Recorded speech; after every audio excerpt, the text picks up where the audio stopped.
Ladies and gentlemen, good evening. Welcome to the SAM Society. My name is Lia Genovese and I am a member of the lecture committee. The SAM Society offers lectures, study tours, concerts and heritage conservation events, all detailed on their website, which is www.thesiamsociety.org. This year, the SAM Society celebrates 120 years from its foundation, and special events will be offered throughout the year. Aside from lectures, musical events are also planned for this anniversary. At last night's AGM, it was announced that special concerts will take place in the auditorium, that's the building next door, at the end of this year, so please stay tuned. And now a few details about forthcoming lectures. This coming Saturday, 29th of June, a 120th anniversary special event starting at 2 p.m. Now, this event will be in Thai.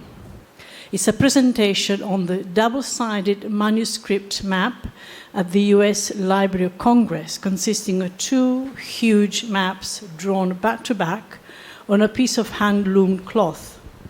This presentation is by the one and only Thai scholar, Tongchai Vinichai-kun. Who else could it be?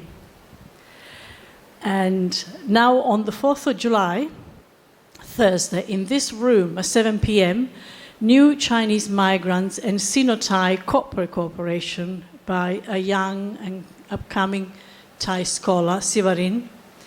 She will be discussing a range of perceptions about new Chinese migrants into Thailand. So she will cover a spectrum of perceptions. Very interesting. Hopefully you have got hold of the abstract by now.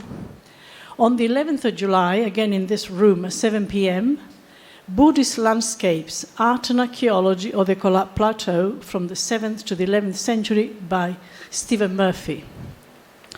Thursday, the 25th of July, Preserving Samsara 3, Photographic Recollection of Pakistan.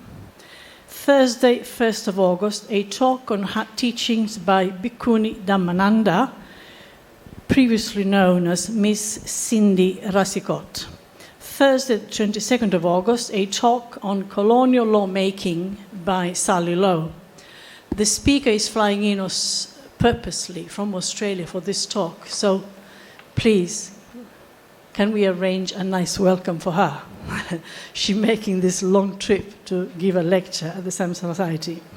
On Thursday, the 26th of September, a talk on Thai herbalism by Susan Conway.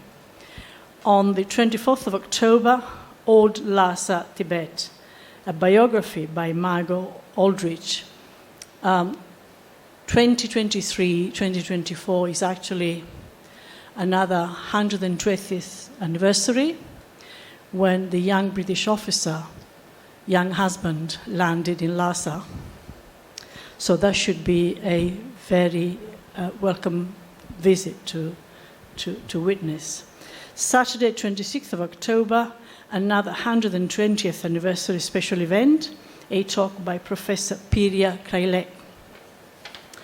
And now to tonight's speaker, a presentation on cultural developments on the Khorat Plateau, Ancient Societies and Exchange Networks by Dr. Hunter Watson. Through the use of script styles and artifact typology over a period of centuries, Dr. Watson will argue that the Khorat Plateau was a distinct region where various societies participated in networks of contact and exchange both across the plateau and with other populations throughout the mainland region and beyond. Dr. Watts's presentation will last around 50 minutes, and there will be a Q&A afterwards, so I hope you can all stay for the Q&A. So thank you, Dr. Watson. The floor is yours.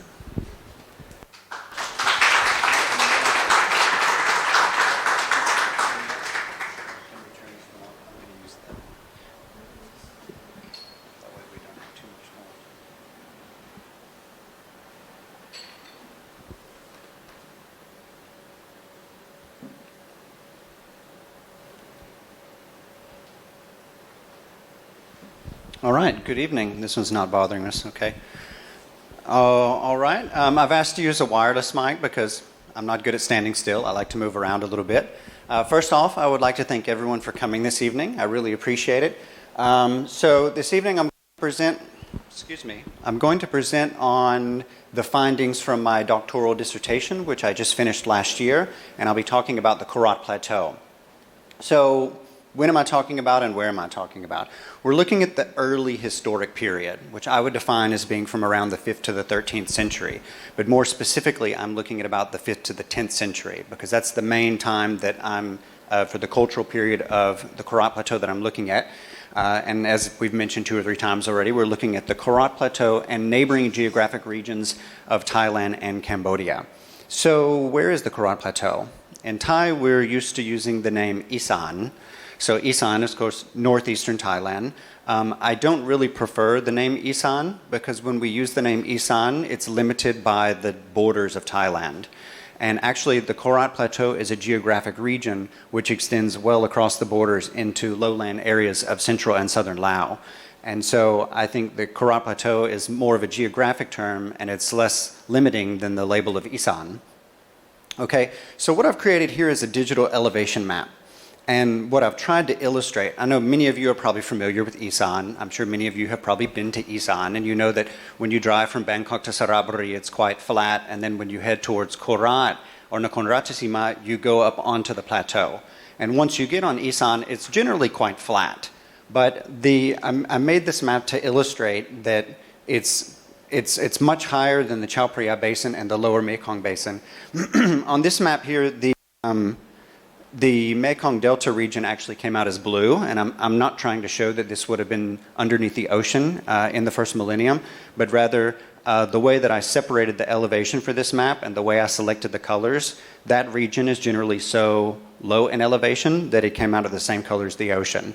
But I didn't try to correct it because what I was trying to show you was the Khorat Plateau and the mountains that line it here. So if we look at the rivers, we get a little bit better perspective. So in the Chao Phraya Basin is dominated, of course, by the Chao Phraya River, which begins around Nakhon Sawan after the rivers in northern Thailand all converge here. And then, of course, we've got the Pasak River, which kind of runs, by itself over here. If we look at the elevation model, we can see that the Pasak River is actually running down a valley that's on the western flank of the Khorat Plateau. So if we look at the Khorat Plateau, the main rivers, of course, we have the Mekong flowing down from the north, and we also have the Moon and the Chi rivers. And for those of you that are not familiar, I encourage you to try to remember these 2 names, because I'm going to mention the Moon and the Chi quite a bit. Okay? So over here in the west, we have the Upper Moon and the Upper Chi, and then they're both flowing eastward, and they merge together before they join with the Mekong, and then flow southward into Cambodia and southern Vietnam. So there's several sites that I'm going to talk about. These are some of the major sites. If I increase this a bit, I'm sure most of you are familiar with Nakhon Pathom and Utong and Lopburi. CTEP has also been in the news a lot recently since it was listed as World Heritage. Mueang Sema is a very large archaeological site that's close to the modern-day provincial capital of Nakhon Ratchasima. Nadun is another very large site located in Mahasarakam province. And Mueang Phadat, some of you may have never heard this name before. Mueang Phadat is actually a very enormous archaeological site in Galasin province. Unfortunately, it's received less academic attention than other archaeological sites in the region. And I think this is actually unfortunate because Mueang Phadat is a really large site, and it's also very, very well preserved because it's not sitting under an occupational area. So by comparison, Nakhon Pathom today is a big built-up city, which will have disturbed the subsoil archaeology. And Mueang Phadat is still, mostly today, it's rice fields, something like that. So to give you an overview of my background, I work in epigraphy, in paleography, linguistics, archaeology, geography. I would say more broadly, I'm a social anthropologist because the sorts of things that I wonder and my perspectives on research, I'm really interested in societies, how societies develop, how societies influenced each other. For those of you who might be unfamiliar with epigraphy and paleography, epigraphy is the study of inscriptions and paleography is the study of script styles or how ancient scripts were actually written. So I have a bachelor's degree in philosophy from the United States, and I moved to Thailand at the end of 2004. And after being here a few years and learning the Thai language, I enrolled in Salapakon University and did a master's degree in epigraphy. And after that, I went to Singapore, and I recently finished my PhD in Southeast Asian Studies. So when I was at Selapakon, I was focusing on inscriptions and languages, and I studied Old Khmer, Old Mon, Sanskrit, Bali. So I'm looking at basically all the languages which were used in inscriptions in Thailand in the early historic period. But after I studied inscriptions, I felt like I was still lacking something because I didn't really have my feet in archaeology. And so I went to Singapore to work under Professor John Miksic, who's a well-known archaeologist in Southeast Asia, and I focused on archaeological theory and practice. My idea was to kind of get away from inscriptions. I really wanted to get into archaeology. And Professor Miksic didn't really like this idea. He said most archaeologists don't know much about inscriptions. So he encouraged me to study archaeology, but to keep inscriptions is very central to what I was doing. And so I had this idea. I said, okay, I'll study inscriptions, but instead of studying inscriptions like an epigrapher or an inscriptions guy, I'm going to look at inscriptions as an archaeologist. And so I'm looking at them as artifacts, not as documents. And for my PhD thesis, I didn't work on translation. I worked on looking at the actual objects, where they are, what they are, and the context that they're in. Professor Miksic encouraged me to expand beyond inscriptions and look at a lot of other things like art artifacts and settlement typology and whatnot, because he was worried that if I only looked at inscriptions, I would get an opinion or a perspective which could be quite biased. And so he said I could really supplement this by looking at other aspects. And so what I did for my thesis, I looked at inscriptions, but I also looked at coinage, pottery, and I looked at certain types of art artifacts. Most notably, I was looking at dharma chakras and sema stones. For those of you who might be unfamiliar, dharma chakras are basically stone-carved wagon wheels. And these are representative of the Buddhist teaching. So on the left here is a dharma chakra from Utong Museum, and the dharma chakra is placed into a connecting block, and then the connecting block is placed on top of a pillar. So these would have been basically stood up like tall, like monuments in the major Dvāravatī centers in central Thailand. On the right here, this is a small stone-carved tablet about the size of your hand. And if you look right over the Buddha's shoulder here, you'll see a dharma chakra on a pillar. Okay, another artifact I was really interested in is the sema stones. And sema stones are basically monoliths that are used in a Buddhist context. This is also an art object, and some of them are decoratively carved, some of them are simple. If any of you have been to a Thai Buddhist temple, and I assume all of you have been, you've probably seen around the ubasot these boundary markers. So sema stones work as boundary markers to demarcate sacred space. And this is a modern temple and a modern sema stone, but if you see right here in the middle, there's a dharma chakra depicted on it. So it just goes to show that both dharma chakras and sema stones are common Buddhist motifs that were common in the first millennium, and they're still common today. So let's look at the cultural chronologies a bit. When we look at the historical periodization of Cambodia, basically we've got the modern period, the ancient period, and prehistory. So as a quick side note, for archaeologists, when we look at what's history and what's prehistory, the line that separates history and prehistory is the appearance of writing. So as soon as humans started writing about themselves, we consider that was the start of history. And history it doesn't start in the same place all over the world. It depends for each society when they started writing. Or for some societies that were illiterate, it depends on when the Europeans arrived and started writing about their history. Within this, in archaeology is basically divided into two broad subfields, which are historical archaeology and prehistoric archaeology. And these are really like almost different disciplines. Prehistoric archaeologists, I would describe them as being much more scientific, and historical archaeologists are more subjective. So historical archaeologists are looking at things like temples, statuary, this sort of thing. In the prehistoric period, we don't have all the temples and the inscriptions and the statuary. So, for example, a prehistoric archaeologist excavating a cave site, they might find a fire where people used as a cooking pit. And they might take samples from this and take it to the laboratory and do a carbon-14 dating to get a relative date. They might want to know what these people were eating, what sort of tools they were using. So they're looking more specific to sites and they're asking precise scientific questions. Whereas historical archaeologists tend to look at big things and look on a broader scale. So if we look at at Cambodia's history first, of course, we all know that Cambodia's history was dominated by the Angkorian Empire.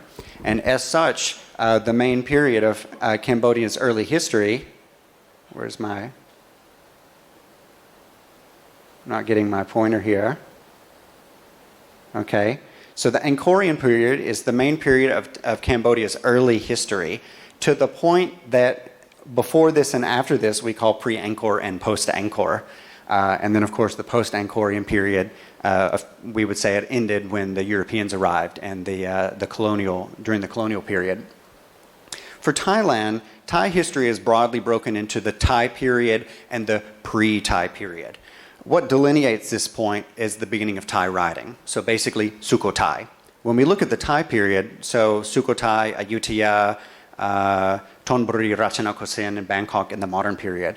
For everything before the appearance of Thai inscriptions, that's the pre-Thai period. And the pre-Thai period is generally broken into two big blocks. One of these being the Dvāravatī period, which is thought to have been predominantly the Mon ethno-linguistic group, followed by the Lopburi period, which was the Khmer ethno-linguistic group. So this is just a broad overview of what scholars generally think. Most scholars, especially in Thailand, when they think about Dvāravatī, they kind of have an overview that is mostly centered on the Chao Phraya Basin, but includes some sites in the Khorat Plateau, some sites in southern Thailand, and maybe some sites in northern Thailand associated with Haripunchai. On the right here, I have mapped out Khmer cultural sites. And this map is not meant to be comprehensive. So, for example, I didn't include any data from Vietnam. I didn't include much data from Laos except for Wat Phu because that's a very important site. But what you can see is, of course, there's Khmer sites all over Cambodia. There's a lot of Khmer cultural sites on the Khorat Plateau as well as on the Central Plain. And this creates a little bit of a dilemma because in the past, scholars were kind of trying to deliberate, how did the Khorat Plateau really fit into this? Was the Khorat Plateau, was it part of Dvāravatī, or was it part of Angkor, or was it a peripheral, backwater area that these two larger empires or cultures expanded into or colonized? If we compare the cultural chronologies of these two countries, they don't really match up very well. And a case in point is that between the 10th or the 13th century, in Thailand, most material remains are more related to the Khmer cultural area. But in Thai history, we don't call this the Khmer period and we don't call it the Angkorian period. And part of that is because of the way that history has been written for these countries. So in both Thailand and Cambodia, the early history was reconstructed by French colonial scholars. And what the French colonial scholars did, of course, when the Europeans arrived in Southeast Asia, the Southeast Asians had no concept of ancient history. It wasn't an academic discipline that Southeast Asians practiced, and they didn't know about their ancient history. And so when the Europeans arrived, they would look at the inscriptions and the temples and the artifacts. They would look at ancient Chinese texts that talked about Southeast Asia, and they used these various sources to kind of construct the ancient history. One big difference between Thailand and Cambodia was that in Cambodia, the French scholars worked mainly by themselves. They didn't really collaborate too closely with the Cambodian elite. Whereas in Thailand, of course, Thailand was not a French protectorate. Thailand was independent in the colonial period. So the French colonial scholars, they worked closely with the Thai elite. A point to be made here is Cambodia and Thailand, as well as all the Cambodia and Thailand and the other countries in Southeast Asia, the histories of each of the Southeast Asian countries were built specifically for each country. And the early history of each country in Southeast Asia, these histories were reconstructed in the period of nationalism. When each country in Southeast Asia, they were looking at their own borders, they were trying to understand the context of history and culture within their own borders, trying to build an identity for themselves. One problem with this, in my view, is that many of the countries in Southeast Asia, they viewed their own history basically in a vacuum. They didn't really look at the history of their neighbors. And this is a problem because, for instance, the modern borders, they didn't exist in ancient times. And so like the map I showed previously, we see a lot of Khmer cultural sites up into Thailand.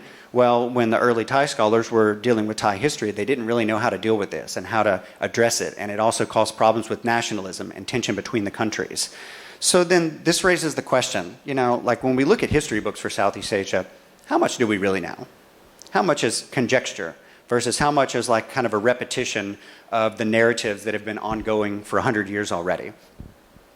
So when I was developing my research topic, when I first started my PhD in Singapore, I was working very closely with Professor Miksik, and we had a lot of long conversations, and he was basically just trying to get me to open up and express my ideas. And at first I was kind of wondering, okay, maybe I want to do some topic related specifically to Dvāravatī culture, or maybe I want to do some comparative study between Dvāravatī culture and Angkor culture. And after I had met with Professor Miksik a number of times, he said, Hunter, you're not actually interested in Dvāravatī. You're actually interested in the Khorat Plateau. And when he first said this, I was confused. I said, I come in here every week and I talk to you about Dvāravatī. And he said, no, you don't. He said, you come here every week and you talk about the Khorat Plateau. And you explain why you think the Khorat Plateau wasn't part of Dvāravatī or Angkor. And so Professor Miksik kind of pointed out that Khorat Plateau is not really a popular area of scholarship. And so I went in this direction. So to explain why I was having problems with this, my previous research, my MA thesis was on Old Mon inscriptions. Old Mon inscriptions are found, there's several clusters of them, some in Thailand, some in Burma, but here we'll look at Thailand. The earliest Old Mon inscriptions in Thailand date to around the 6th to 7th century, and these are written in what we commonly call the Palava script. This script label, Palava, is actually a very controversial label for numerous reasons, but it's way beyond the scope of what I'm discussing today, so I'm just going to run with it, okay? But the point to make here is that Mon inscriptions, we find them, the earliest clusters of them were only in the central basin, in the Chao Phraya basin of Thailand. And then around the 8th to 10th centuries, we see Mon inscriptions expand well up onto the Khorat Plateau, as well as into Laos. And then around the 11th and 13th centuries, we find another cluster of Mon inscriptions in northern Thailand. But really today, I'm just talking about the 5th to 10th. And so this is kind of outside of the scope of what I'm looking at. I should also note that in the past, certain scholars made claims about Mon language inscriptions being in southern Thailand. This was in the 1980s. There were a few Thai scholars that, when they were interpreting inscriptions from Nakhon Si Thammarat, they thought the two of them were Mon, and this got pulled into the literature. And so if you've read much about the history of Thailand, you've probably read that southern Thailand was either part of Dvāravatī or that it was part of Mon society or something. I'm standing here in front of you telling you there are no Mon inscriptions in southern Thailand. Maybe there are, but they haven't been discovered, not that I've seen. So we don't need to talk about the south. What we're really looking at here is central Thailand and Isan. And so the presence of Mon inscriptions in central Thailand and Isan kind of led scholars initially to believe that this was some sort of singular cultural unit. But I had a problem with this after I did my MA thesis, because what I noticed was that Mon inscriptions are found in central Thailand and northeastern Thailand. But in central Thailand, the preference is to use Mon inscriptions and Pali inscriptions, whereas in Cambodia, inscriptions are written in Khmer and Sanskrit. However, on the Khorat Plateau, they don't really use Pali. They use Mon and Sanskrit. And what's more complicated is there's also a lot of Khmer inscriptions on the Khorat Plateau. And so around the time I was finishing my MA thesis, I was really struggling with this. I was thinking, if it were the case that central Thailand and northeastern Thailand were a single cultural area, this doesn't really line up. So I noticed there's something going on here. So Professor Miksik pushed me down the scary route of archaeological theory. And I know theory is kind of boring, but I need to do a brief summary here, just so we're all on the same page. There's basically three large theoretical approaches in archaeology that we can refer to in this case. So before the 1950s, all archaeological research was conducted following the culture history model. And then in the 1960s, archaeologists started debating more about where exactly archaeology fit into other academic disciplines. And they started to develop more complex theories. And that's when we get the processual archaeology. In the 80s, we get post-processual archaeology, which was basically like a refutation of processual archaeology. Okay, my research is processual archaeology. So what I would like to do is talk a little bit about cultural history and processual archaeology. And before I move on, I should note that culture history is still the predominant theoretical approach used by archaeologists, not just in Thailand, but all over Southeast Asia. Among archaeologists in Thailand, I can only think of one or two people that really like the processual approach. So most literature you read about Thai history or Thai archaeology is based on the cultural historical approach. Culture history works by compiling a lot of artifacts together and then breaking them up into units based on styles and characterization. And the consequence in this for Thai history and for other Southeast Asian countries is these categories that were created using the culture historical method came to be taken as historical periods. These were assigned to specific centuries, they're assigned specific cultural traits. If you think about what you know about early Thai history, this probably kind of matches what you think you've heard. Processual approach is quite different. In the processual approach, you kind of want to take all these labels and categories and just forget about them. Get back to the basics. Look at all the data from the ground up. And so assess all the data that's available without being influenced by earlier ideas. consider the validity of earlier claims rather than just taking what's in the history book and running with it. See what's actually accurate and what's kind of questionable, and to look for alternative factors. And more importantly, and where we get the name from, is in processual archaeology, we're looking for processual change in societies. So again, I should note that this is not the common approach used by most Southeast Asian archaeologists. Culture history tends to look at history as long periods of consistency with relatively little change, with short periods of abrupt change. And culture historians, they try to explain the spread or the distribution of cultural traits or features through such things as cultural diffusion, migration, colonization, war, conquest, stuff like that. So in the past, they would say, if we have a population here, and then now there's another population over there, oh, that's easy. These people, they set up a colony. You know, this is the type of way people were thinking 50 years ago. Here, if you have one population, and later if it changes to another population, aha, it must have been a war. They came in and they took over and they changed society. Processual archaeology, we don't think of it like that. In processual archaeology, we wouldn't think it's static and then a quick change. We would think of change as being something that's more gradual and happening over a longer period of time with less sharp breaks. And also, in processual archaeology, we look for the spread of cultural traits as coming from a large variety of factors, such as geographic factors, environment, economy, societal preferences. So for example, if you have people in a certain area and then now we don't have evidence of them, processual archaeologists, instead of immediately saying, oh, there must have been a war, we would think maybe there was famine, or maybe there were environmental changes, or maybe there was an outbreak of some disease that dramatically affected society and caused population to either drop or cause people to move somewhere else. So let's get some context on this. For Dvāravatī, some scholars think that Dvāravatī was kind of more in the lower Chao Phraya basin. Some scholars think that Dvāravatī extended into the Khorat Plateau, northern Thailand, southern Thailand. And some scholars think that Dvāravatī also extended to southern Thailand. This map is taken from, I don't know how well the green comes out here. This map is from Wikipedia. And so this kind of like represents a general view. And you can't quite see the green, but they have a big sweeping area here. So the general view of Dvāravatī is that it was the central plain, part of the Khorat Plateau, part of northern Thailand. This here on the left, this is a map from the Bangkok National Museum. And you can't quite see these little points on the map here. I've enlarged it. These points on the map are represented by inscribed coins. And these are coins which are inscribed with the name of Dvāravatī. And so what they've done with this map here is they've displayed the Fine Arts Department of Thailand, their general view of sites which they would say are associated with Dvāravatī, and they've represented these with the inscribed Dvāravatī coins. Now, I took this picture with my phone, and so I recreated this so you can see it a little bit better. The points that they plot out, aside from in the museum, you can also see this map in several different fine arts publications from the 90s, and for example. And so the general view of the Fine Arts Department is Dvāravatī sites were in central Thailand, all over the Khorat Plateau, northern Thailand, southern Thailand. There's questions. There's still a lot of questions about what exactly Dvāravatī was. Was it a kingdom? Was it an empire? Was it 1 century? Was it 5 centuries? Where was it centered? All of these are questions which people still argue about. And for me, I don't even really like to think about all these questions. I would rather get more into the society and how societies were interacting with each other. People debate if Dvāravatī is a kingdom or an empire or an ethno-linguistic group. If you ask me, Dvāravatī was an urban center. It was one site. If you ask my opinion, it was Nakhon Pathom. I think Nakhon Pathom was Dvāravatī. So I prefer the term urban center. I could call it a city. I could say Dvāravatī was a city, but I shy away from the word city because it's kind of has some loaded meaning. So we'll just call it here an urban center.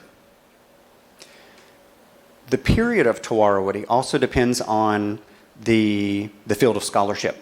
So like art historians kind of think it's about from the 6th to 11th. Archaeologists might look at a slightly earlier period because they're looking at pottery and stuff. Linguists might have a more restricted period. Chinese records here, Dvāravatī was sending diplomatic missions to China. And so China mentions Dvāravatī in their records. And the mention of Dvāravatī by the Chinese is kind of restricted to the 7th to the 8th centuries. If you ask me when Dvāravatī was big, in terms of like politically, I would say around the 7th to the 8th century is a more restricted view. There's also debate about where was Dvāravatī. In the past, some scholars thought it was Utong. Other scholars thought it was Nakhon Pathom. there was an interesting published by Karen Mudar in 1999 where she analyzed the size of moated sites in the Chao Phraya Basin. And what she showed was that Nakhon Pathom is by and far the largest moated site in the region. And this also kind of makes sense because Nakhon Pathom is where we find the largest concentration of art, which we would date to the Dvāravatī period. More recently, there's also been a debate about Sitep. And I should say that when we look at the size of the settlement, Sitep is large, about the same size as Dvāravatī. Sitep is larger than most other sites on the Chao Phraya Basin. It's similar to Dvāravatī. For me, I can't really accept Sitep as the major urban center at the time. It was important. We do find a lot of art there, but we find a lot more from Nakhon Pathom. And from my perspective, Sitep was located along trade links, but I don't think it had the strategic location which Nakhon Pathom had. So I've made a map here. And I've kind of followed what we saw in the National Museum. So here they used coins to represent the positioning of Dvāravatī sites. But I did something different. I put these coins only on the places where inscribed coins have actually been found. And so I would say here that the map that they had displayed in the National Museum is a little bit misleading because they're showing the places they think which are Dvāravatī, but they're representing it with the inscribed coins. In fact, most of these locations, inscribed coins have never been found. Inscribed Dvāravatī coins are only found in a relatively restricted space in the Chao Phraya Basin.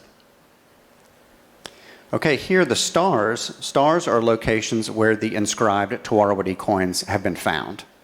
And I want to also draw attention to this red triangle here, which is Lopburi. In Lopburi, we have never found any inscribed Dvāravatī coins. And also in Lopburi, we have found coins that are inscribed with Lawapura, which is arguably the ancient name for Dvāravatī. Excuse me, it's the ancient name for Lopburi. Another point worth mentioning is ancient Chinese texts mention about having received diplomatic missions from Lawapura. And so what we know is that at the time that Dvāravatī was big and powerful, they weren't the only player on the block. They didn't have an exclusive political monopoly of this region because there were other large urban centers which were also trying to establish themselves through contacts with China. And so one thing we can say is that if we're trying to decide which of these sites in the Central Plain was Dvāravatī, for sure it wasn't Lopburi because Lopburi was Lawapura. There is other evidence for the name Dvāravatī in inscriptions. Here's the feet of a Buddha statue, and right here on the base, there's an inscription which says Dvāravatī. Okay, so some people might say, "Aha, Mueang Sema was Dvāravatī." The problem with this is, in my view, is this inscription talks about a princess of Dvāravatī, which is kind of atypical for inscriptions to talk about princesses. And I think what happened here, I think that a ruler of Dvāravatī may have sent his daughter for an arranged marriage with the ruler of Mueang Sema. And one reason I think this would be notable is that Mueang Sema is outside of the Chao Phraya Basin. And if we assume that Nakhon Pathom was Dvāravatī, and if Dvāravatī was trying to kind of push around the other urban centers in their area, Mueang Sema is kind of far away, and it's kind of outside of their economic zone.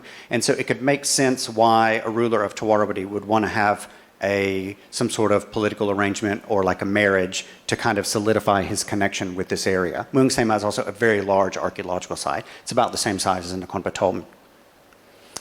Okay, so looking at in my thesis, I looked at so many things, and I wish I had 3 hours to talk to you, but I don't, so we're going to go really, really quickly here. So I said already that for my thesis, I wanted to think like an archaeologist instead of an epigrapher. And so with epigraphy, we look at inscriptions, we study the language, we study the script, we study the content of the written message or something like that. So we're looking at inscriptions like documents. But I wanted to look at inscriptions like an archaeologist. So I was looking at artifact typology, artifact material, the styles of the artifacts, the locations of the artifacts. Most notably, I was interested in locations because this could give me some context about geographic distribution of archaeological sites. Quick side note here, this is an estampage or an ink rubbing. So normally when inscription scholars work with inscriptions, we put paper on the inscription and we rub ink on it like this. And this gives us basically a copy. And this is very valuable because inscriptions are large and heavy and there's only one of them. And so if we go to an archaeological site, we go to a museum and we look at an inscription, we can't take it back with us to the university. And so what epigraphers do is they make a copy like this. For me, I don't actually like to make ink rubbings. I have a digital camera. and it's much faster for me to set up lamps and to take a digital photography. But the production of ink rubbings is still very common. For instance, among the scholars at Salapakon University, as well as FAO scholars, still like to make ink rubbings as well. And they are valuable. In this case, this inscription is quite legible. But in many cases, inscriptions are not that legible. And if you make the ink rubbing, they're often easier to read than the actual inscription. And so there is a lot of value in these ink rubbings as well. When epigraphers look at inscriptions, so what I'm showing you here, the inscription on the left is basically in perfect condition. If we look at the text, the inscription in the center is broken and sections are missing, and the one on the right is a broken fragment. And so if you're looking at inscriptions as a document, you would say that on the left is a perfect document. I can read it, I can translate it. The one in the middle, it's missing sections and bits, so I can't get a full translation. The one on the right, I'm not even going to look at it. There's nothing to be read there if you're looking at it as a document. But I'm looking at it as an artifact. For me, these are all the same. Because even though this one's broken, just looking at this, I can see what material it's made from. I can judge what type of artifact it was. I can see the script type, so I know what century it dates to. Just reading one or two words, I know what language it is. And if I have locational information, I have everything I need. And so this is a little bit of the difference. This is kind of a little bit of a unique thing about my study. Normally, archaeologists don't look at inscriptions. And normally, epigraphers don't consider inscriptions as artifacts. Epigraphers usually work from ink rubbings. So it's basically looking at pieces of paper. It's been removed from the context of what the object actually is. So I was really interested in artifact material. Most inscriptions are stone. These can be sandstone, limestone, schist, or other types of metamorphic rock. And at first, I had this idea that maybe the material would give some indication of cultural preferences. What I found out was this is not really the case. It seemed more likely that the material that was used to make inscriptions depend on the geological features. It depends on what rocks you had in your neighborhood is what you would use to make inscriptions out of. Other than stone, we have inscriptions on clay, like earthenware, stoneware objects, bronze artifacts. Most bronze inscriptions relate to the Khmer cultural area. Okay, I was also interested in artifact typology.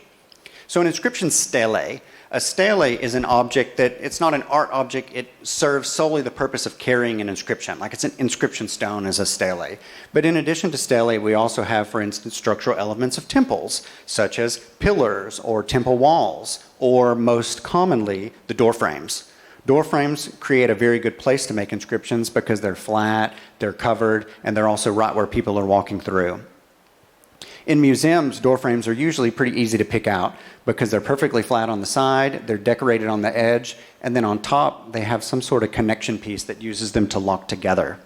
Sometimes when I'm in the museum storages, I was in PMI Museum Storage with the director, and I looked at some object and I said, "Oh, that's a door frame." And she said, "How do you know that?" I said, "You can tell. Look at the connection piece on top. It can't be anything else. That's a door frame." We also have inscriptions on other types of art iconography like linga and other type of religious art, on statue bases, on Buddha statues. These are mostly, of course, in central Thailand. We find a lot of inscribed Buddha statues, stupas. This one here on the left, this is very tall. This is like maybe 3 meters tall, and this would have been placed on top of a large brick monument, a large brick stupa. This object on the right is only about 20 centimeters. This is a small, like a miniature clay stupa. Both of these have inscriptions on them. We also have clay tablets, and of course, Dharma chakras. Not only the Dharma chakras, but the other pieces, so the chakras can be inscribed, the connecting blocks can have inscriptions on them, and the pillars can also have inscriptions on them. Not all Dharma chakras are inscribed, but a few of them are. The connecting blocks, I think there's only 1 or 2 of them that have inscriptions on them. And of course, Sema stones. Sema stones can have inscriptions.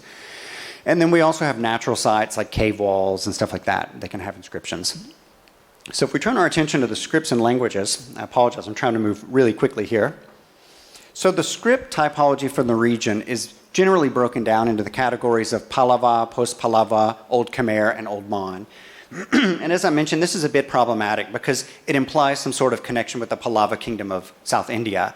And actually, we have no evidence that suggests that the Pallava Empire of southern India expanded their power base to Southeast Asia, but the early inscriptions in Thailand, they look quite similar to the inscriptions from the Pallava kingdom, so this label got stuck a long time ago, and it's still very common in the literature. In the Khorat Plateau, we do find some inscriptions in the Pallava script. Most of them are in the post-Pallava script. In the Khmer period, we do find inscriptions in the Old Khmer inscription also, but we don't find any in Old Mon on the Khorat Plateau. Now, why is script category useful? Because many inscriptions don't have a date on them. But some inscriptions do have dates. I would say actually in Cambodia, the majority of inscriptions have dates. And so what we can do is if we have an inscription with a date on it, we can look at the general script type on that inscription, and then we can look at other inscriptions which don't have a date, and by comparing the style of script, we can give like a relative or approximate date, like about to a century. You know, if we know when this inscription is and we see some other inscription with a similar style, we can assume they're about from the same century or something like that. In Thailand, most early historic period inscriptions don't have dates. One notable example is this stone from Galasin, from Phadet, Songyang and Galasin. This one has a date and a number, okay? And this is actually very useful. I think it's interesting for two reasons. First off, this is the only Old Mon inscription in Thailand which bears a number date. So the Old Mon inscriptions in northern Thailand, they have dates, but it's kind of like based on astrological terminology. But this is the only Old Mon inscription in Thailand that has a number date, which is useful because one, it helps us to confirm our approximate dating of inscriptions on the Khorat Plateau. And secondly, from my opinion, this shows a close connection with the epigraphic traditions in Cambodia. Because in central Thailand, what I would say Dvāravatī culture, they did not date inscriptions. But Cambodian inscriptions are almost always dated. So even though this inscription from Galasin is written in Old Mon, the fact that it has a date written on it shows that they have a familiarity with the epigraphic traditions in Cambodia. Normally, when we look at Old Mon inscriptions, they're quite short. 1 line, 2 lines, maybe there's a few that are maybe 5 lines, but it's kind of not the norm. They tend to be very short. They're almost all Buddhist in context. They're records of donations. So they might say, this guy got merit because him and his wife did something. You know, sometimes they just give their name and they say they got merit. Sometimes they'll give the name of the city or something like that. I don't know, the city, the urban center where they were living. But Mon inscriptions tend to be short and they tend to only be talking about donations. Khmer inscriptions are quite different. Khmer inscriptions tend to be quite long. They have a lot more historical detail and they actually functioned as legal documents. Most Khmer inscriptions in Cambodia are written in 2 languages. They have Sanskrit at the top, which has like a verse which praises the deity that they respected, followed by a long section in Old Khmer, which gives some or all or part of the objects of the things listed in this list, almost always in this order. So they have a year, they give the name of the ruler, other people involved, they might talk about land donations, they might talk about animals or servants or something that was donated. So this is kind of typical. Khmer inscriptions give us a lot more historical information. The distribution, I already mentioned this briefly earlier. Mon inscriptions, we find them on the Central Plain, and they extend up onto the Khorat Plateau. I will notice not so much in the Moon River Basin. They're more restricted to the Chi River Basin and in the Colonial Basin. Khmer inscriptions, of course, are all over the place. They're in Cambodia. A lot of Khmer inscriptions in the Moon Basin. We also find them up higher and on the Central Plain as well. This is a typical Pali inscription. This object, maybe it's hard to tell. This is a standing Buddha image. The head's missing, and the inscription's on the back of the shoulders here. Pali inscriptions tend to be very short. Mostly they're citation text, and by that what I mean is they're taking a quotation from literature. So they're not like giving people's names, they're not giving us historical data, they're just quoting literature. And they're often repeated. And by that, what I mean to say is, like, this inscription here is the Yetama Gata. It's a certain quotation from literature. And we find a lot of different Pali inscriptions that have this exact same message written on them. So it's kind of repeated. We have a repeat in the sort of messages that are written. Sanskrit inscriptions are different. Sanskrit inscriptions are typically quite long. They're unique, and what I mean by unique is when you find 2 Sanskrit inscriptions, they don't say the same thing. You know, they're kind of site-specific. Sanskrit inscriptions tend to be narrative in content, so they're actually giving us details or records or something, and they're written poetically or very like metaphorically. Sanskrit inscriptions are found all throughout Cambodia, all throughout the Khorat Plateau, as well as on the Central Plain. And this is not surprising because Sanskrit in the first millennia was kind of like a lingua franca for Southeast Asia. Everywhere you went around Southeast Asia, the literati, the educated people, they knew Sanskrit. It was used much like I could compare it to English today. You know, when Cambodians went to Indonesia, they were speaking in Sanskrit. You know, they could communicate in it. Pali, the more important thing I want to point out here is that Pali inscriptions, we only really find them on the Chao Phraya Basin. We don't find them on the Khorat Plateau. And for me, like I mentioned earlier, that's kind of problematic if you take the position that the Khorat Plateau was part of the Dvāravatī cultural sphere. So let's look at a few groups of inscriptions, and this I think is important to provide some context. So for example, there's a ruler in Cambodia named Chitrasena, and Chitrasena, he went on a military campaign and he fought a bunch of battles, and then after he was done with his campaign, he went back through to all these sites and he dropped off a bunch of inscriptions. Okay, why do I point this out? It's because in the last maps I was showing you, we see a large distribution of points. And it can be easy to misinterpret that as a bunch of unique data sets. But actually they're not. These are not unique data points. Because in this case, for example, there's a wide distribution of inscriptions. It's easy to say, oh, these people here and here and here and here, they were all independently writing similar inscriptions or using a similar language. Actually, these were all made by one guy, and he had them distributed. And so in my opinion, this is important to realize, because when you look at these data points, you're not looking at the sentiment of the locals and their language preferences and their religious preferences. You're getting the perspective of just that one guy that sent his inscriptions out. And so actually the large number of points that we see on the map, some of these can be reduced by breaking them into groups. Another notable example will be Jayavarman 7. I'm sure many of you are familiar with Jayavarman 7. Here on this map, it's a little confusing. I didn't include any data from Cambodia because there's a huge number of hospital sites in Cambodia. These red dots represent where Jayavarman 7 hospital sites have been found, and the squares are where Jayavarman 7 hospital inscriptions have been found. We would assume that probably all of these hospital sites had inscriptions. So maybe some of them haven't been found, or they were taken from the site or something like that. The hospital inscriptions of Jayavarman 7, they're all kind of similar, same shape and size. Almost all of them, let me put it this way, okay, the top portion of the inscription is identical on every hospital inscription. The bottom portion of the inscription is site-specific. So they all say the same thing up top, and on the bottom they say this site, how many doctors, how many nurses, what equipment they had, or something like that. These hospital inscriptions, we find them over a wide distribution, but when we look, the scripts are almost identical, the content's almost identical. It's very arguable that these were all created in the same place, probably even at the capital, at Angkor Wat. So these inscriptions, again, they're not representative of the local sentiment of individuals in all of these urban centers across the Khorat Plateau. Instead, they were probably made in Cambodia and then exported all the sites. And so the point, again, I'm trying to make is that all the proliferation of evidence on the Khorat Plateau doesn't necessarily tell us about the society of those people on the Khorat Plateau. Another group I'd like to point out is these clay tablets from Nadun. I could point to other groups, but I think this would be good for illustrating my point. At Nadun, we have these small Buddhist clay tablets with red ink writing on the back of them, written in Old Mon. And to my knowledge, I've seen maybe about 25 of these, maybe 30 of these already. So again, if I tell you, oh, at this site there are 30 objects with writing, you think, oh yeah, that's a lot. Surely that society was a Mon society, or they were this or that. For me, when I look at these objects, I think they were all made at one event, maybe like one day. These were made all at the same time for a single event. And probably the writing on these, it's possible to hypothesize that one guy sat and wrote on all of these, or maybe two guys or something.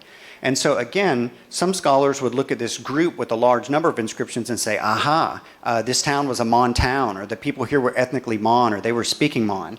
And I try to think of different hypotheses, and the one that kind of hits me is that these could have all been made by one person. And if they're all made by one person, they're not necessarily a reflection of the whole community.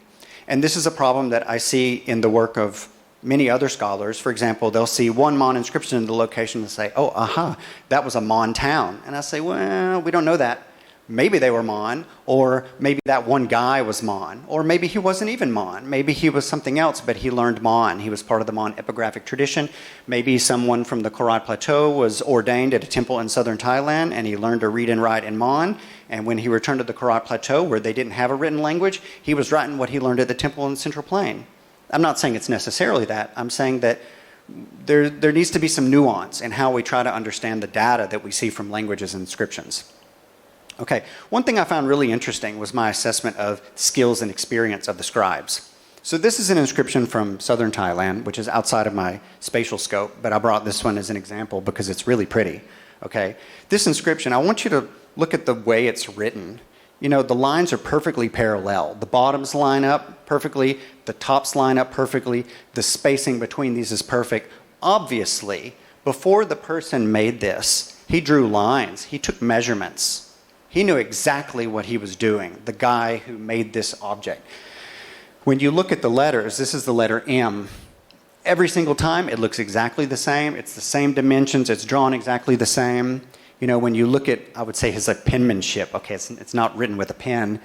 This guy was an expert. This guy knew exactly how to carve. He had a proper training. He had a lot of experience. He's an expert scribe.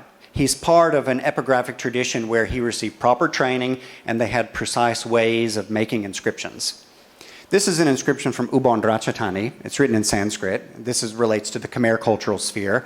But I want to point out again here, look at the alignment. This is beautiful. This guy had to draw lines on the inscription before he did it. The lines are perfectly parallel. The spacing between the lines is good. The letters are exactly the same dimensions every time. They look the same. Okay, by contrast, this is the sort of typical Mon inscription we would see on the Khorat Plateau. I'm not making a value judgment. I'm not saying this guy was good and that guy's bad. I'm thinking about the execution of the craftsmanship.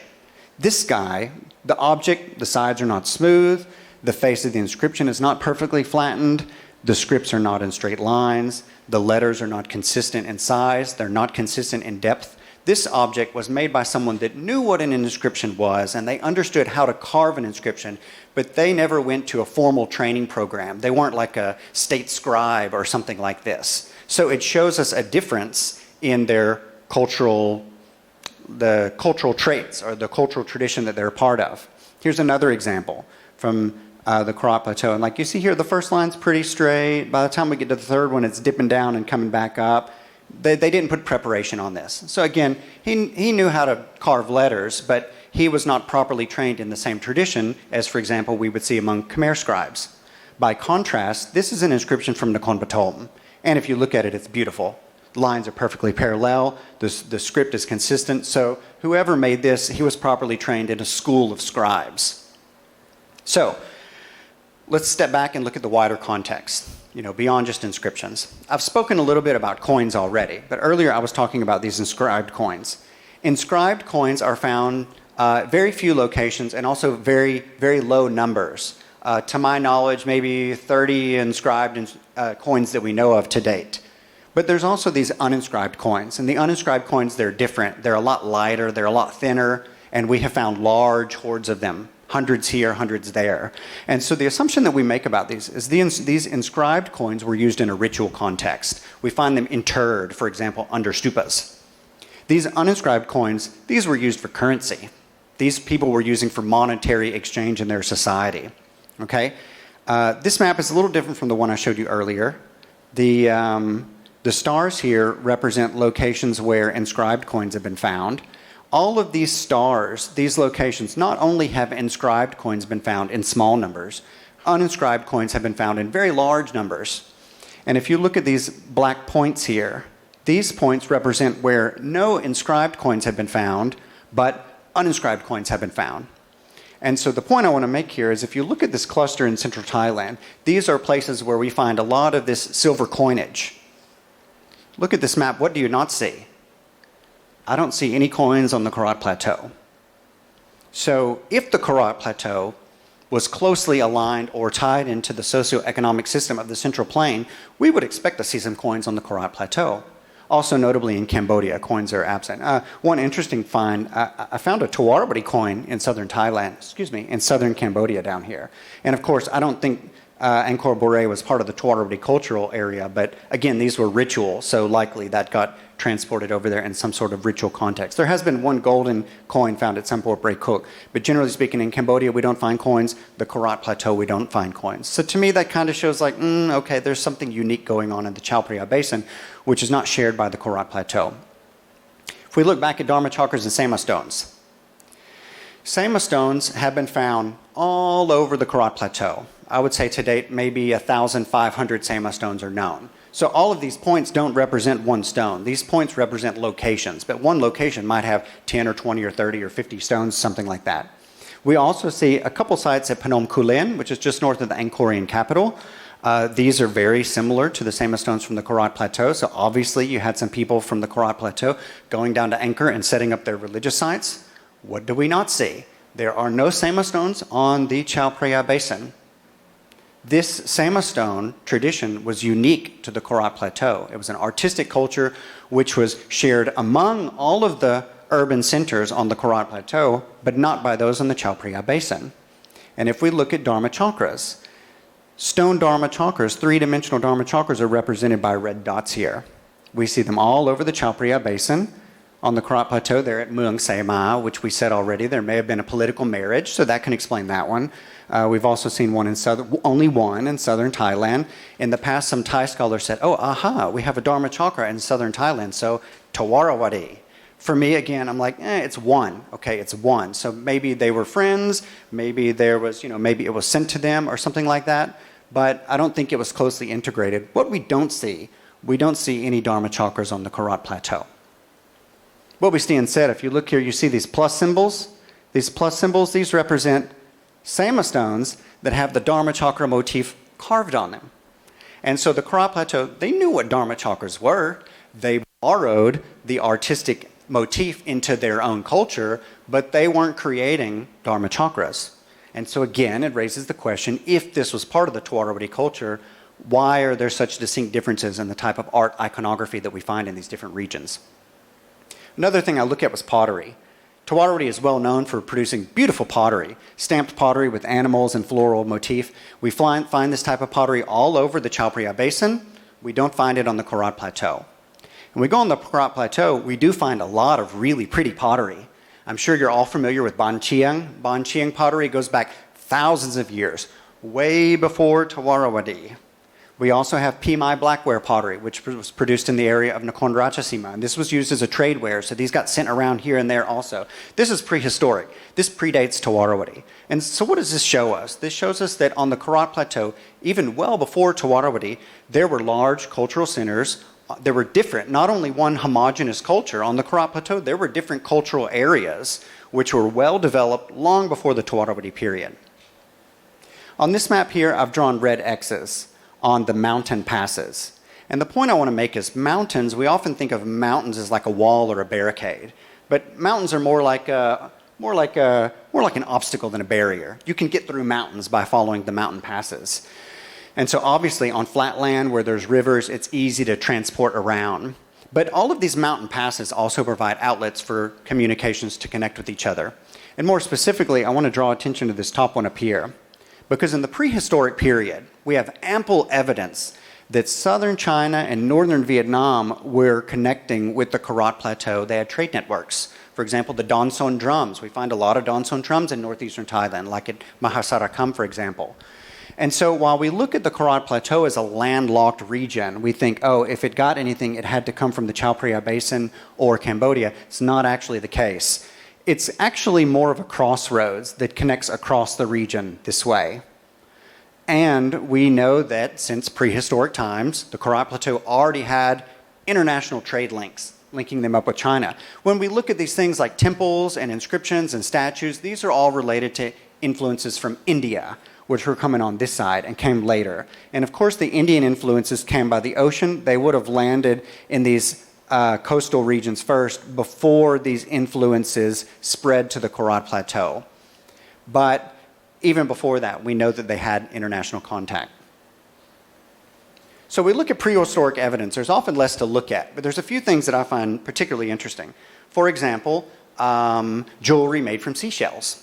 If there's jewelry on the Khorat Plateau made from seashells, we know there's no ocean on the Khorat Plateau, so they had to have gotten this through trade. It indicates trade networks. Also, the Khorat Plateau and central Thailand, we find a lot of evidence of bronze. And what is bronze made from? Bronze is made from tin and copper. Tin and copper are not found everywhere. Tin and copper are only found in certain locations. But bronze was produced in every urban center. And so if you're in your urban center producing bangles of bronze or some objects of bronze, you had to have gotten that tin and that copper from somewhere else. Trade. It's showing us that trade networks existed across the region since the prehistoric period. One final point I want to make is salt. This is something that a lot of people don't think about. Salt is a very important mineral. We needed to preserve food. In the past, they had no refrigeration, of course, so they would have needed to preserve food. Salt is also a mineral that we actually need for our health, but salt is not found everywhere. Salt, normally you need to get it from like the ocean or something. The Khorat Plateau is a very abundant source of salt. Basically, I would consider the Khorat Plateau like a big salt basin. In the ancient times, when the sea levels were much higher, the ocean incurred into the lower Mekong Basin and the Chao Phraya Basin and flooded the Khorat Plateau. And as the ocean levels came down, they left an inland saltwater sea on the Khorat Plateau, and all that salt settled into the ground. And today, the Khorat Basin, the Khorat Plateau, is one of the largest mineral salt deposits in the world. And I think this is important for two reasons. It's significant for two reasons. First off is that the soil in the Khorat Plateau has a very high level of salinity, which is bad for agriculture. Even today, we all know the central plain of Thailand is very agriculturally productive, and we know that the Khorat Plateau is not very agriculturally productive. Part of that's because it's high and dry. Another reason is because there's a lot of salt in the ground.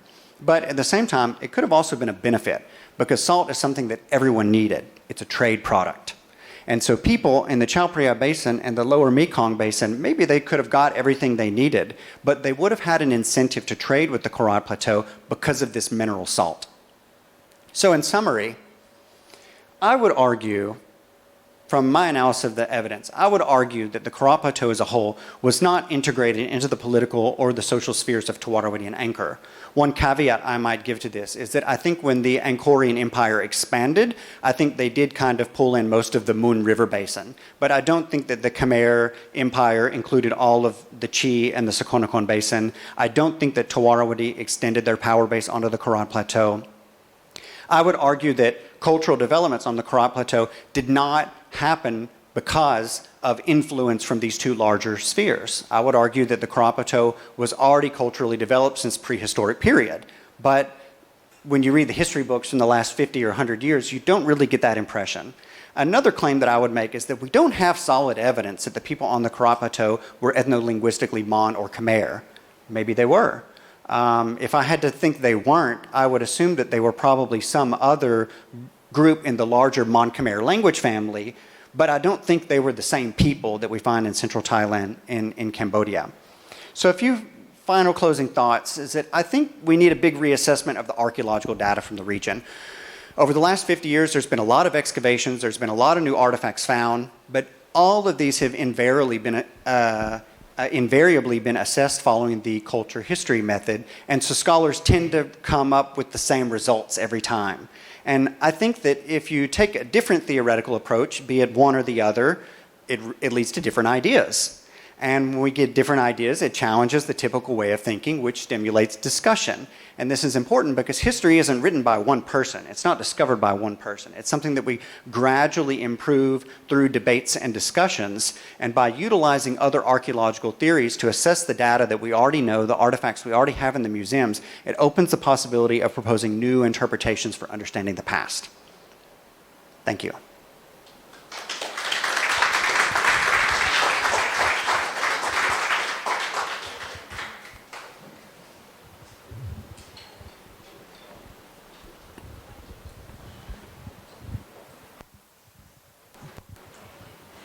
Thank you very much, Hunter. Hello? Oh, okay, it was just me. Thank you very much, Hunter. That is a very stimulating presentation and thought-provoking, I must say. So we now open the floor. Please raise your hand. I will bring a mic to you, and you can ask your question. But meantime, I have just a little quiz for you. I guess that most of those inscriptions, stelae and dhammachakras, were carved on sandstone, and less so on, let's say, other stones, because that's most prevalent in this region. No. Limestone, hardly any, I'm sure, and even less on granite. In Cambodia, I would say, in Cambodia, there's a fair number of bronze inscriptions. Most inscriptions in Cambodia, most artifacts in Cambodia are on sandstone. On the Khorat Plateau, a lot of sandstone. The Chao Phraya Basin doesn't have sandstone. And so the Dvāravatī artifacts, the dharmachakras, one exception, there's a couple dharmachakras from Siteb, which are made of sandstone. all the Dharma chakras from Nakhon Pathom, from Utong, from Lopburi, these are on like metamorphic rock. Some of them are on a type of like bluish gray limestone, and some of them are on like schist and other types of metamorphic rock. Very interesting. Okay. But that means that they could actually apply their skills to a range of products, be bronze, limestone, schist, as you say, but mostly sandstone, which, as we know, is so easy to impact, but also easily eroded.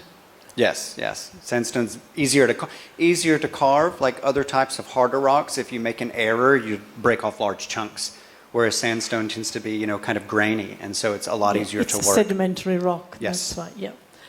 Any questions for Hunter?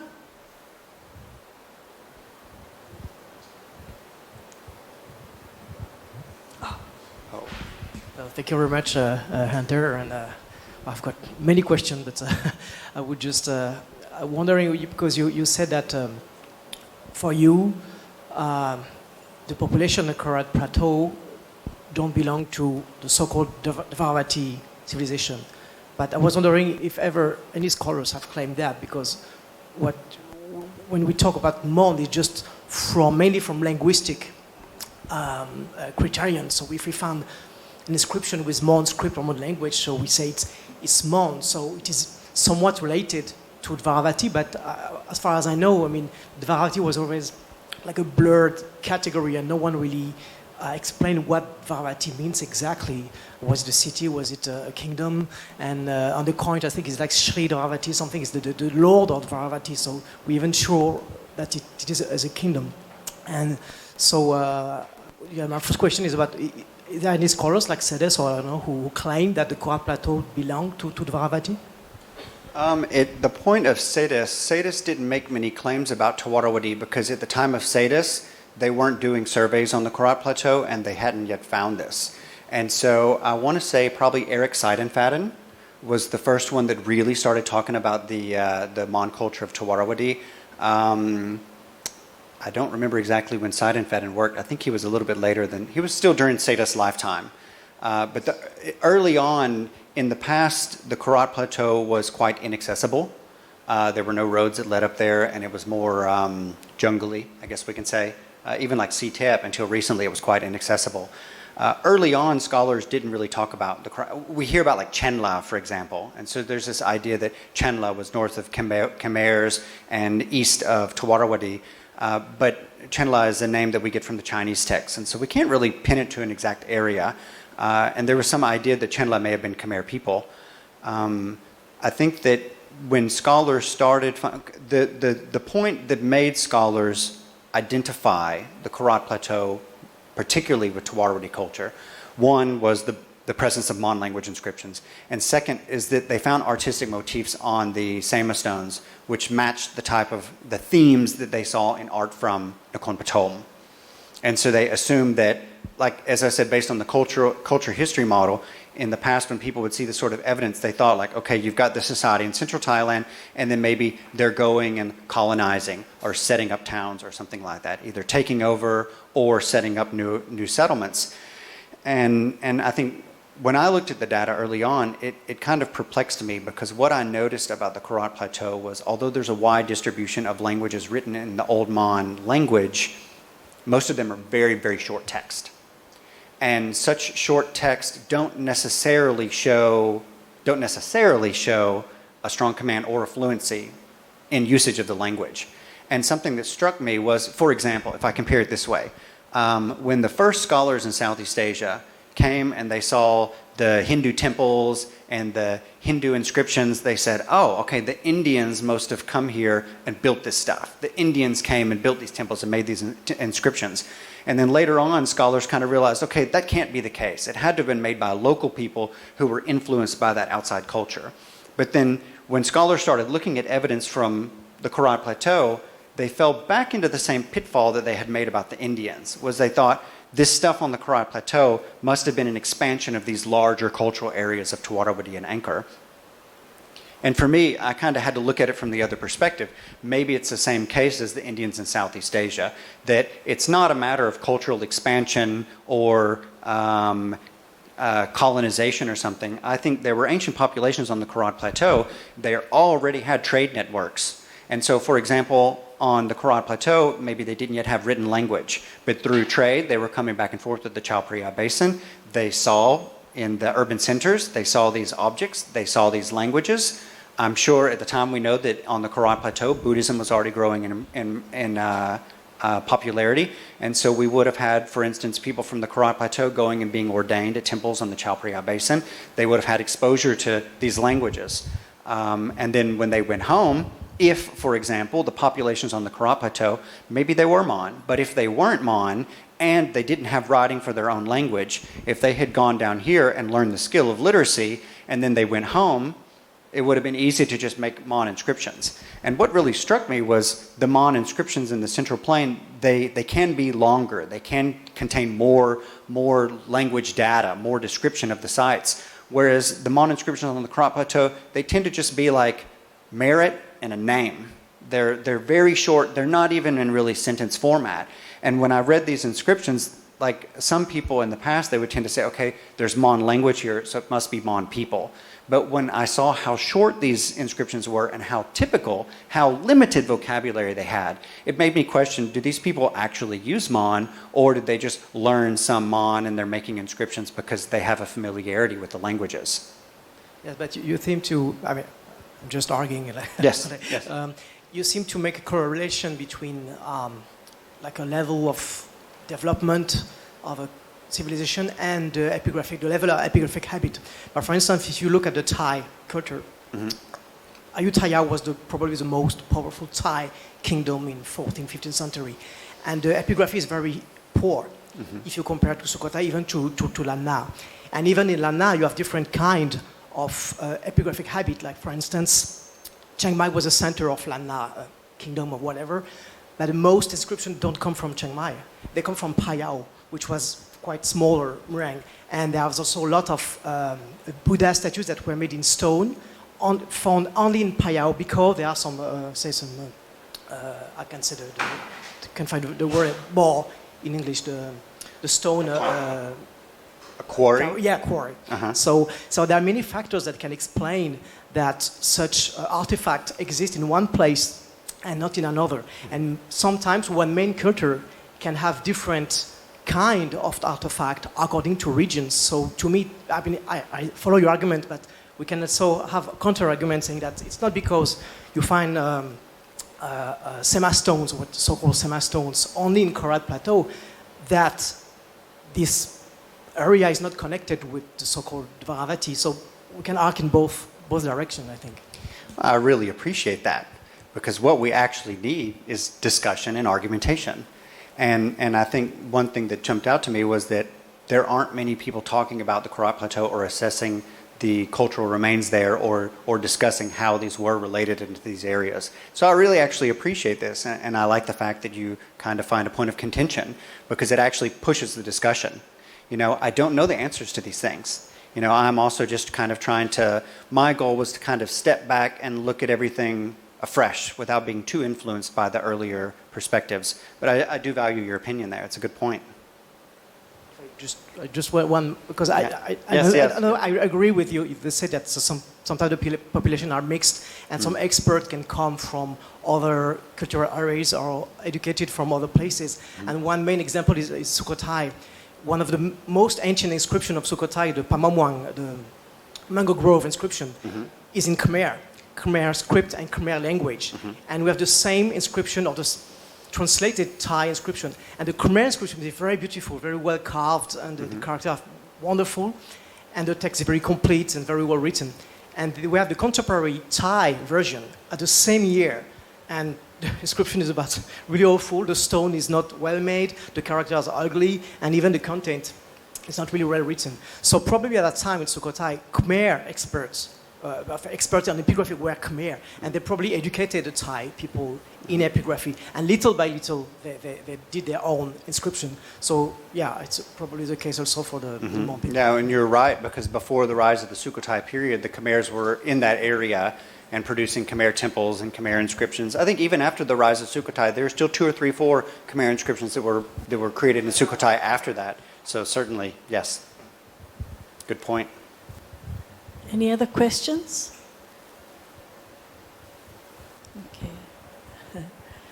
Okay. Hunter, I'm sure you must have come across references to salt caravans, actually, between the northeast of Thailand, the Khorat Plateau, and traversing Laos on their way to other parts of Southeast Asia. And they were transporting salt. Do you have records of this? I have references at home, yes. I have not seen in my these, laptop. so I want to see them. Sure, no problem. I actually haven't seen any. I know that in the past on the Khorat Plateau, I know for certain they were excavating or removing the mineral salt, because these traditions still exist among Isan people today. I haven't studied about salt caravans, but it struck me as an important factor that had to be related to the culture and the trade in the region. But I haven't actually looked at these references you're talking about. It was, the trade was salt one way, and then obviously the caravan didn't go back empty, so there was some other kind of material loaded onto the caravans going the other way. One thing I've often thought about is the fact that in Cambodia, there is no mineral salt. And on the Khorat Plateau, there are not a lot of sources of food. And in ancient Cambodia, they were producing prahok and pla pla ra, like fermented fish. And so one suspicion I have is that there's a good possibility, or perhaps, that between the Khorat Plateau and Cambodia, there may have been salt going one direction and fermented fish going the other direction. But of course, I don't have evidence of these, because it wouldn't. I also wonder if salt might not have been used as a currency. I mean, that's where salary comes from. People used to get paid in salt. Salary. Cum grano salis. Okay. So if there are no more questions, I would like to thank Dr. Hunter Watson for a fascinating presentation. Thank you very much, Hunter.